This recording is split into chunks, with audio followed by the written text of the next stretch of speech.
Welcome back. In this video, we explain the Programmatic SEO Data Pipeline template designed to convert web data into optimized SEO content. The workflow begins with an initial search query.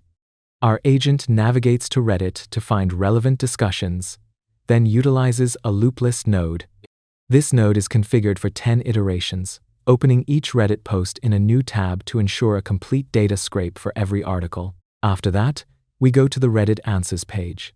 We search for the query again and scrape all the data we find there.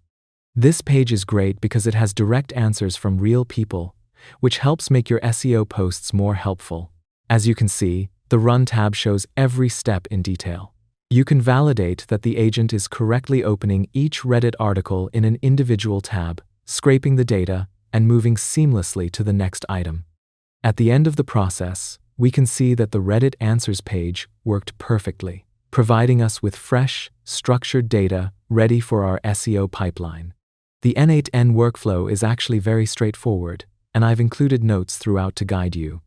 It starts by adding your search queries into an Edit Fields node, though, of course, you could use another AI agent to generate those queries for you, like we've done in previous videos. Each query is sent into a loop where the BrowserAct node scrapes the raw data.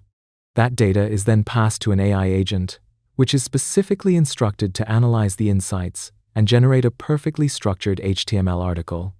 Finally, the workflow sends the post directly to the WordPress node to be published on your site. This is the final post.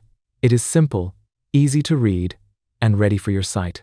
You can change anything you want, like adding images or more sections to make it yours.